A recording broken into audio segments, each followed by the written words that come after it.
सभी को नमस्कार। सर्वनायक सीरीज़ की रिव्यू की श्रृंखला में आज हम रिव्यू करेंगे इसके 6th पार्ट सिस्टम खंड सर्वसंधि का, जो कि पार्ट 6 है लेकिन कॉमिक्स वो 7th है।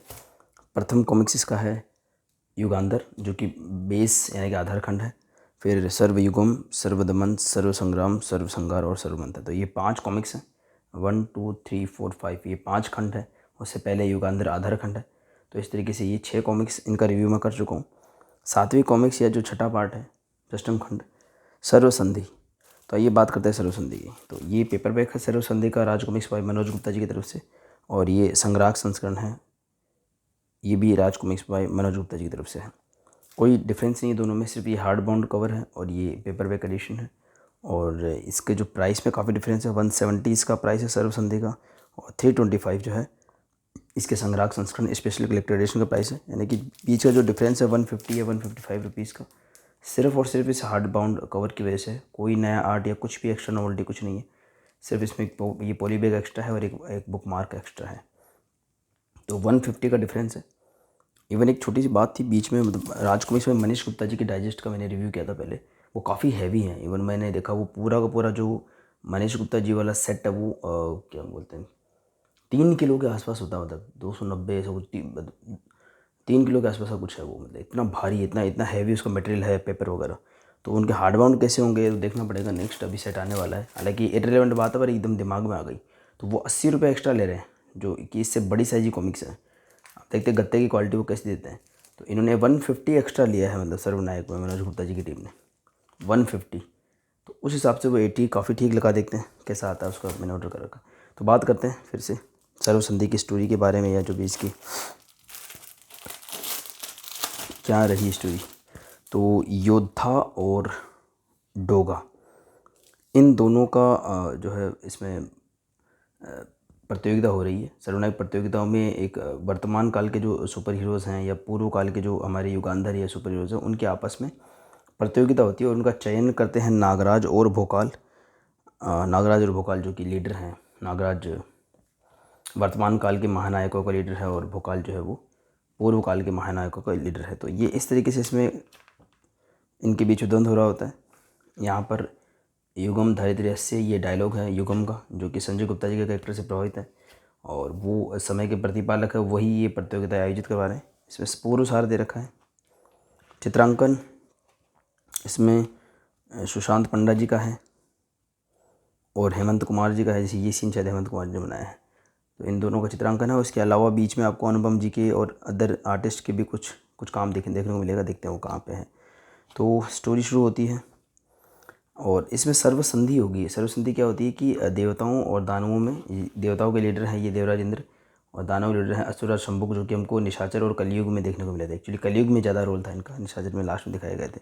तो इनमें ऐसी संधि हो जाती है, ऐसा इसमें सीन आएगा कि अब जब तक ये सर्वनायक प्रतियोगिता समाप्त नहीं होती तब तक ये दोनों आपस में युद्ध नहीं कर सकते, मतलब देवासुर संग्राम नहीं हो सकता।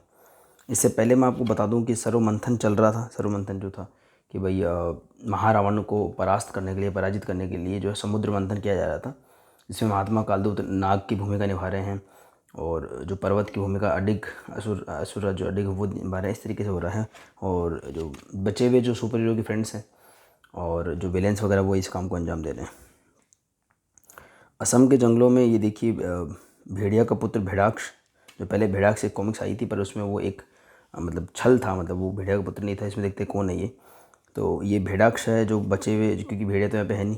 तो ये जो लोग हैं काईगुला वगैरह हैं या दोंदड़ है या जो भी अदर हतुरीन है, ये भोकाली कॉमिक्स का कैरेक्टर है, वो सब कैरेक्टर इसमें बताए गए हैं। तो भेड़ाक्ष जो है बचे हुए लोगों का नेतृत्व करना चाहता है, लेकिन बाकी लोग समझ नहीं पाते, लेकिन अपने आप को वो प्रूव कर देता है कुछ अपनी शक्ति प्रदर्शन करके। तो वो क्या है उसका रहस्य, वो आगे खुलेगा कि भेड़ाक्ष का रहस्य एक्चुअली है क्या। भेड़ाक्ष कॉमिक्स भी है मेरे पास में, ये देखिए। तो तिरंगा, इससे पहले तिरंगा की प्रतियोगिता हुई थी। तो ये नागराज पूछ रहा है युगम से भाई कहाँ है तिरंगा। तो इसमें जैसे प्रतियोगिता ख़त्म होती है, अगर उसका स्टेप पूरा ना हो तो युगम कहीं और पहुँचा देते हैं उनको। ये देखिए ये है युगम, बहुत ही शानदार कैरेक्टर बना रखा है। ये देखिए। तो ये कुछ हैं जो जिनकी प्रतियोगिता समाप्त हो जाती है, उनको एक अलग आयाम में ले जाया जाता है। इसको देख करके मुझे मैंने मारा ध्रुव को कॉमिक्स याद आई जिसमें गवाही पूरी होती है, लोगों को अलग जगह पहुंचा दिया जाता था। खैर, तो इसमें हमको देखने को मिलता है पहले शुक्राल और तिरंगा का उसमें हुआ था, इससे पहले जो प्रतियोगिता थी, और उसमें जो है शुक्राल विजयी रहे थे। एक्चुअली विजय नहीं रहे थे, तिरंगा 2 बार जीते थे, लेकिन लास्ट में तिरंगा ने क्विट कर दिया था बैक में जो फ्लैशबैक की वजह से। और इसी वजह से तिरंगा को जो भी क्विट करता है, जैसे तिलस्म देव ने भी पहले क्विट कर रखा था, तो जो जो लोग क्विट करते हैं उन लोगों को अलग आयाम में रखा जाता है। ये देखिए, अब डोगा और योद्धा के बीच में प्रतियोगिता शुरू होती है।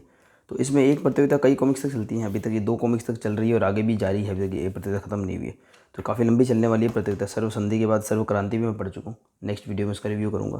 तो होती है प्रतियोगिता शुरू। एक बार तो इसमें जो शारीरिक बल ज़्यादा है दोनों में, तो शारीरिक बल से रिलेटेड देखिए प्रतियोगिता होती है। कुछ पर्वत वगैरह है उनको तोड़ना होता है, इस तरह कुछ है। तो उसमें देखते हैं कौन विजयी होता है।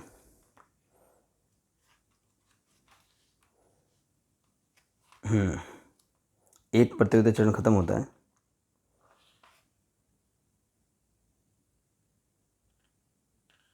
ये देखिए,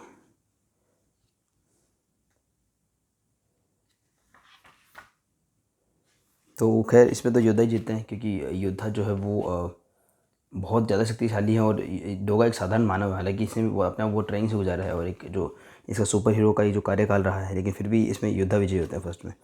सेकंड क्या है, इन्होंने ये दिखा रखा है कि लघु घाती के कोई ग्रह पे गए हैं, और लघु घाती एक भोकाल का कॉमिक्स भी था, वो मैंने पढ़ा नहीं है, मैंने सुना उसके बारे में। तो मैं भी उस कॉमिक्स से लिया हुआ है सीन, क्योंकि इसमें सारी चीज़ें फ्लैशबैक में आती है, सर्वनायक में सारी चीज़ें आ रही है, तो वो भी आया होगा। तो लघु घाती में 2 ग्रुप हैं, ये छोटे छोटे लोग हैं, जैसे आपको वो लिलीपुट था ना उसमें, गुलिवर की विचित्र यात्रा में। तो इसमें है कि ये इनमें है बर्बर घाती और युद्धक घाती, और ये है ना, ये शायद युद्धक घाती होंगे, ये बर्बर घाती होंगे। ये थोड़े से एंशियंट टाइप के लग रहे हैं, ये एडवांस टाइप के लग रहे हैं। इनमें अनिश्चितकालीन युद्ध जारी है, ये कभी हार नहीं सकते एक दूसरे से। तो इनमें ये बोला कि इस युद्ध को आपको रोकना है, कैसे रोकोगे। यहाँ पर ये शंभुक और जो शुक्राचार्य उनके बीच थोड़ी बहसी होती है। आपको शंभुक और शुक्राचार्य का जो संवाद है ना, वो पहले एक्चुअली ये कैरेक्टर्स अनुपम सिन्हा जी ने इंट्रोड्यूस करवाए थे कलयुग में। तो इसमें क्या होता है कि नागपाश और गुरुदेव में भी सेम चीज़ देखने को मिलती है, मतलब कि आपको जो मेन जो विलेन होगा, वो जो असुर होगा, वो थोड़ा सा बेवकूफ़ी पे आमादा होगा, इस तरह कुछ है। तो खैर यहाँ पे ये शुक्राचार्य कुछ हरवों के जो गुरु हैं उनसे कुछ बातें कर रहे हैं, तो हरवों के भी गुरु दिखा रखे हैं इसमें। और यहाँ पे महामानव गलाला गीचा वगैरह वो सीन दिखा रखे हैं, जो पहले स्टोरी बैक में कंटिन्यू थी। मेन हम फोकस करते हैं डोगा और योद्धा के इस द्वंद्व पे। तो इसमें यही होता है कि दोनों अपने अपने इनको लीडर चुन लेते हैं और आपस में द्वंद्व करते हैं, लेकिन जो है वो लड़ाई तो एंड हो ही नहीं सकती। लेकिन इसमें लिखा हुआ भी है, जानने के लिए पढ़ें भोकाल का पूर्व प्रकाशित कॉमिक लघु घाती, तो उसी से करेक्टर लिए गए हैं। तो ये लड़ाई झगड़ा करते हैं ये, लेकिन डोगा एकदम से पता नहीं क्या होता है कि ये जो बर्बर घाती उसको मार रहे होते हैं डोगा को। तो डोगा कुछ नहीं करता, शांत खड़ा रहता है। कभी कोई मार रहा है, देखो तीर भी लग रहे हैं, तो वो शांत खड़ा रहता है बिल्कुल। इसमें बस ये लॉजिक लगाया हुआ है कि भाई जो है वो बर्बर घाती और जो युद्ध घाती वो इतने टाइम से लड़ाई झगड़ा करे जा रहे हैं और कभी वो हार नहीं सकते। लेकिन इसमें दिखाया कि अहिंसा का प्रयोग करके ये उस चीज़ को रोका जा सकता है, मतलब कि युद्ध के अलावा भी और दूसरी चीज़ होती है, इसे निर्णय किया जा सकता है कि अहिंसा का बहुत अच्छा दिखा रखा है इसमें। तो इन्होंने बोला कि इनको सिर्फ लड़ना आता है, इन्होंने अहिंसा कभी देखी नहीं, जानते नहीं उसके बारे में। तो जो चीज़ जानते नहीं उसी से इनको परास्त किया जा सकता है, और फिर बाद में उनको उनकी संधि करवा दी जाती है एक तरीके से। जैसे इसमें सर्व संधि देवता और दानवों की, इसमें इन दोनों की भी करा दी जाती है। मतलब दिखाते हैं कि तुम जो एनर्जी और रिसोर्सेज ख़राब कर रहे हो लड़ने वगैरह में, उसको तुम अपने डेवलपमेंट के लिए कर रहे हो, लेकिन तुम इतने सालों से लड़े जा रहे हो, कभी आज तक ये युद्ध ख़त्म ही नहीं हुआ। तो इनके बारे में सोचने का मौका ही नहीं मिला, तो वो बस बात तो समझ भी जाते हैं। इस तरीके से डोगा विजय होते हैं। तो पहले में योद्धा विजय होते हैं, दूसरे में डोगा विजय होते हैं। और ये यहाँ पे जो योद्धा डोगा को प्रणाम इसलिए कर रहे हैं क्योंकि 2 बार उनसे को लर्न करते हैं। वो क्या लर्न करते हैं कॉमिक्स में दिखाया हुआ है। पहले में फाइटिंग स्टाइल लर्न करते हैं, दूसरे में जो है ये अहिंसा वाला पार्ट जो है। यहाँ पर एंथोनी ड्रैकुला वगैरह ये इनका अलग ही चल रहा है हिसाब किताब। ड्रैकुला है, एंथोनी, प्रेत अंकल हैं, कपाल कुंडला, ये अपने अलग स्ट्रेटेजी बना रहे हैं। यहाँ पर ये किरीगी, जिंगालू, ये सब अपनी अपनी परिस्थिति से जूझ रहे हैं। यहाँ पे वेदाचार्य जो है वो नास्त्रोदमस के साथ मिलकर के कुछ प्लानिंग कर रहे हैं, और नास्त्रोदमस बता रहे हैं कि इसमें जो सर्वनायक में जो है इन हीरोज़ की हार होगी, जीत नहीं होगी, ऐसा कुछ चल रहा था। उनका अपना हिसाब किताब अलग ही चल रहा है। और ये देखिए, ये एक सीन बहुत शानदार है। तो ये सब मिल करके जो कपाल कुंडा वाला जो ग्रुप है, इसमें क्या है कि पहले कभी प्रेत अंकल होते हैं, फिर एंथनी आता है, फिर कोई और आता है विलेन, तो ये एक दूसरे जूझ रहे होते हैं। फिर ड्रैकुला आ जाता है, सदम अधम वाली बात होती है। तो अभी तक अधम नहीं आया, सदम आ चुका है। तो इस वजह से इनको कुछ संकेत वगैरह प्राप्त होते हैं, कौन आ चुका है कौन नहीं आ चुका है। एकदम ये सीन दिखाई देगा कि हे भगवान, ये तो अनर्थ हो गया, अब हमें इसके संकेत कैसे नहीं मिले, मतलब इसमें फिर दिखाते हैं कि एक नई एंट्री और होती थी। क्या शानदार एंट्री, अनुपम विनोद जी का बहुत ज़बरदस्त चित्रांकन। तो ये सर्वनायक में थोड़ी सी विशेषता है कि अलग अलग आर्टिस्ट बीच में कुछ और स्पेशल पेजेस बनाते हैं। फुल पेज आर्टर का देखिए, अंधेरे का बेटा निशा से जाग गया है, बस यहीं पे इसको एंड कर दिया है। ये देखिए अनुपम सिन्हा जी का पेंसिलिंग है, विनोद जी का इंकिंग और भक्त रंजन जी कलर बहुत शानदार बनाया है देखिए। और एंथनी मेरे को ना अनुपम जी के से चित्रांकन से काफ़ी ज़्यादा पसंद आता है मुझे। जो नागराज और ड्रेकुला में एंथनी हमको देखने को मिला था अनुपम जी के पेंसिलिंग में। तो ये प्रेत अंकल हैं, ये लोरी है, ये कपाल कुंडला है, ये निशाचर हो, ये एंथनी। देखिए निशाचर को कितना ग्रांड स्केल पे दिखा रखा है। खैर नेक्स्ट, तो इनके बीच में प्रतियोगिता दो तो एंड हो गए, एक में डोगा, एक में योद्धा जीते, एक में डोगा। फिर आगे चलता है इनका द्वंद्व, और इनको क्या करना है, आपस में ही द्वंद्व करना है। और ऐसा कुछ द्वंद्व होता है कि इनको अत्याधुनिक हथियार मिलते हैं और ये एक दूसरे को ही मूर्छित कर डालते हैं, डोगा और योद्धा। तो अभी तक इनका वो रिजल्ट आया नहीं है, इससे पहले दोनों मूर्छित हो चुके हैं, बिल्कुल वैसे ही जैसे कि रामायण में जो है लक्ष्मण मूर्छित हो गए थे। अब संजीवनी बूटी लानी पड़ेगी, तब जा कर के ये इनमें से कोई एक जीवित हो पाएगा।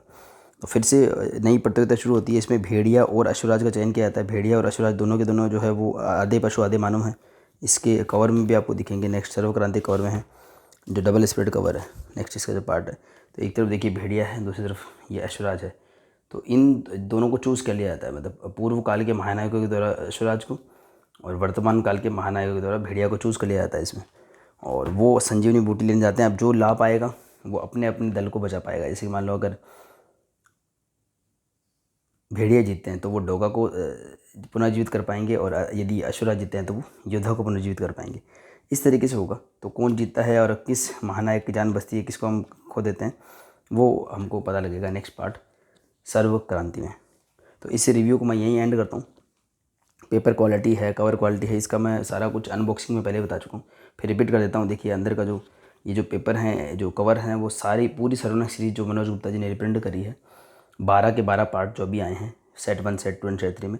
और इसके अलावा क्षतिपूर्ति और सर्वनायक विस्तार का जो सेट आया था 5 कॉमिक्स का, अगेन सारे hard bound and paper bag आए थे। तो उनके पेपर बैग सभी में क्या है कि पेपर ये कवर थोड़ा सा लाइट, थोड़ा सा हल्का क्वालिटी का है। तो हल्का सा आप इसको ओपन करोगे ना, मैंने पॉली बैग में रख रखा था, पर आपके सामने अभी निकाला है पॉली बैग से। तो उसके बाद देखिए ये ऐसे कवर ये तितली ऐसा हो जाता है। और दूसरी बात क्या है कि इसके अंदर की जो प्रिंटिंग काफ़ी रफ है, मतलब वो ग्लोसी वाली प्रिंटिंग नहीं है अंदर की जो प्रिंटिंग है। हालांकि इसमें नोट, ये तो अंदर का मैं कितना बढ़िया प्रिंटिंग कैसे हो गया, ये पेपर आ गया, पेपर ग्लोसी है। ये देखिए प्रिंटिंग बिल्कुल अप टू द मार्क नहीं है। अदरवाइज अंदर का पार्ट जो होता है अंदर का, और वो भी ग्लोसी अच्छा प्रिंट होता है। तो ये पेपर को, ये सारी बातें डिस्कस करी आ चुकी है अनबॉक्सिंग में। बाकी कोई नोवेल्टीज़ वगैरह तो थी नहीं दिखाने को, तो आप अनबॉक्सिंग वीडियो भी चेक कर सकते हैं क्वालिटी के लिए। इसी के साथ मैं सर्व संधि का ये रिव्यू एंड करता हूँ। मिलते हैं नेक्स्ट वीडियो में, जो कि होने वाला है सर्व क्रांति का, जो कि इसका 7वां पार्ट है और जो है इस सीरीज़ का 8वां कॉमिक्स है। अंत तक बनाने के लिए सभी को धन्यवाद। मिलते हैं नेक्स्ट वीडियो में।